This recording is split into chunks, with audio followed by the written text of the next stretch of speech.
Now, criminals from over 20 countries will now no longer be able to delay their deportation by appealing against the decision to remove them. It comes as all part of the government's expansion of its Deport Now, Appeal Later scheme. Well, Alex Davies-Jones, Minister for Victims and Violence Against Women and Girls, joins us now. Good to see you this morning. So, as far as we can understand it, you've gone from 8 countries that you can send foreign criminals back to up to 23 countries. No need to wait for an appeal. They go straight away as soon as the verdict's announced. How many criminals are you hoping to send back in this way? So this expands the current list of countries, as you've said, Kate, from 8 up to 23 that are able to deport now, appeal later. But I just want to reassure viewers that we can deport these foreign criminals, and we will be, to any of their countries, back to their country of origin. You know, under international obligations, these countries have to take them back, and we will be doing that immediately on sentencing. But now the ability to appeal from that country is being extended to these 23 countries, and we anticipate that this will bring into scope an additional 2,000 foreign criminals. OK.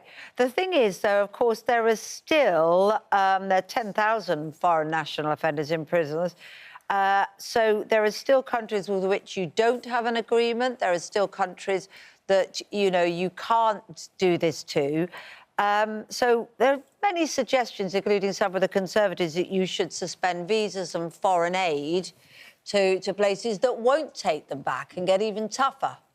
So I want to be absolutely clear that we will be deporting foreign criminals back to their country of origin, regardless of where they come from, and that country has to take them back as part of international obligations. Right. The policy that today we're announcing is where they're able to appeal directly from that country rather than remain in the United Kingdom while they're waiting for their appeal to be heard.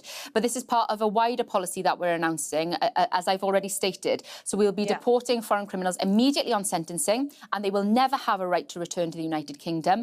And then we will also be going further from those existing prisoners that are currently in our jails in England and Wales, taking up valuable space and costing the taxpayers up to £54,000 a year per prisoner for bed and board. And we will be removing them, and they will be able to appeal, and they will never be able to come back, because being in the United Kingdom is a privilege, not a right. What is driving this policy, principally? Is it saving money, perfectly legitimate reason, by sending them back so we don't have to pay for their bed and board in prison? Or is it simply driven by a desire to get these bad eggs out of the country? Well, it's all of that, Richard. It's a deterrent to tell these individuals that if you come to our country, as I've stated, it is a right to be here in the United Kingdom. And if you come here, you have to abide by our laws. And if you don't, then you will be removed immediately back to your country of origin with no right to ever return and to cause crime and suffering to British individuals again. Well, it won't be all criminals, will it? No. It won't be those, for instance, that get fines. And sometimes, you know, there could be a debate about whether they cause suffering and whether we should be supporting them. And also, there are victims of these crimes in the midst of all this, aren't there? And when they go back to the country, people have different laws. So we might say it's a 5-year jail sentence here. The countries they go back to, we understand, may well have much less, and indeed they just walk free straight away. Do you feel it's a good balance to maybe let them off in terms of time in jail to get shot at them from our shores? Is that the deal you've made with yourself? So exile is punishment, Kate, and I just want to reiterate to viewers that currently, as the situation stands, these foreign criminals serve 50% of their time in prisons in England and Wales at His Majesty's pleasure, costing the taxpayer up to £54,000 a year each. And now we will be deporting them immediately on sentencing, and it is up to that country of origin what they do with them once they return there. But they will no longer be a cost to the public purse. They will never be able to return. Even if they win their subsequent appeal there? So if they win their subsequent appeal there, then they will be able to return to the United Kingdom. And if they have an outstanding prison sentence, then they will be sent back to prison in England and Wales if they are successful in their appeal. And I say that with a huge caveat, because we are tightening the restrictions on which you're able to appeal. Can we talk about now the events of this past weekend in the capital, here in London? Huge protest in support of a proscribed terrorist organisation, Palestine Action. Over 500 arrests made, more since the poll tax riots of many, many years ago. So it was a big deal.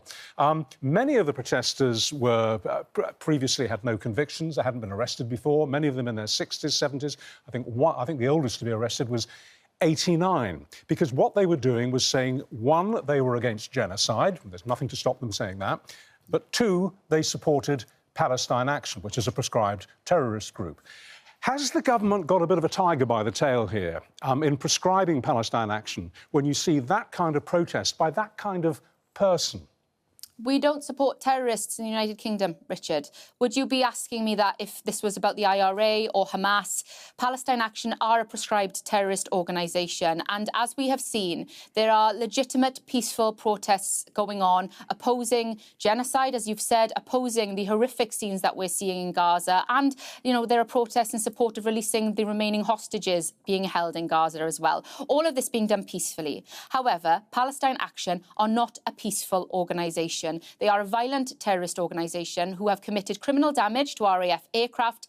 There are reports of them targeting Jewish-owned businesses here in the United Kingdom, and there are other undisclosed reasons for which I can't go into because of national security as to why exactly they have been prescribed. However, I would just say that anyone who is supporting a terrorist organisation, then I would urge them to think again, because action will be taken because no one is above the law. Well, you make a comparison with the IRA and with Hamas. Of course, you could say the difference here is that the IRA planted multiple bombs. They operated with snipers. They were a very deadly force in these islands. And Hamas, of course, is responsible for what happened on October the 7th, which was a pogrom. I guess what I'm suggesting to you, and I'm not implying an opinion myself, is that Palestine Action, whereas it may have done, as you say, some collateral damage to machinery by spraying it with paint, isn't quite in the same league. That's violent criminal damage to RAF aircraft, of which is a national security measure. These are a prescribed terrorist organisation, Richard, and we do not support terrorists in this country. There are credible reports of them also targeting Jewish-owned businesses here, as well as I've said, other reasons for which we cannot disclose. But I would just urge anyone who wants to show support for Palestine, and there are thousands of people doing so peacefully, and I implore those people to do so. But those who are supporting a prescribed terrorist organisation, I would just urge them to think again.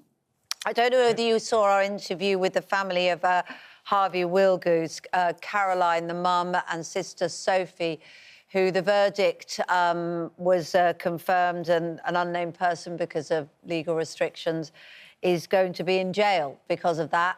They are calling for some kind of scanners in schools as part of a policy to end knife crime. Harvey was, you know, worried about knives in school, was worried about going into school. He went into school to make his mum and dad proud because they told him he should be in school, and he was stabbed. Would you support that? Because I'm sure in your role as victims and women and girls minister, you know, this is something that worries you. It is something that terrifies me, and I don't think anyone could have heard the testimony of Caroline and Sophie and not been moved at how their bravery in coming forward and using their grief to call for change and memory and a legacy for Harvey. I know that Caroline and Sophie have met with the Home Secretary, and the Home Secretary is looking at their proposals. I am really keen to hear more about their experiences within the criminal justice system, because that's what sits within my brief, and I am always looking to make sure that victims and survivors are at the heart of the criminal justice system. That's why just this week we announced our new policy on restriction zones, so that perpetrators of these evil crimes are kept within a specific set area. So it's no longer victims and survivors having to look over their shoulders, wondering whether or not they're safe in their area or if they're going to bump into their perpetrator in the street. It's why, through our Victims and Courts Bill, we're looking to expand the victim notification scheme and give the Victims Commissioner more powers to hold agencies to account to make sure that they are putting victims first. All of this with victims in mind. But quite simply, would you support the introduction of knife scanners, metal scanners in our schools? I will happily take this up with the Home Secretary, of which her and the Education Secretary, I'm sure, are discussing more closely. All right. Thank you very much for your time. Good to speak to you this morning. Thank you very much indeed. Thank you.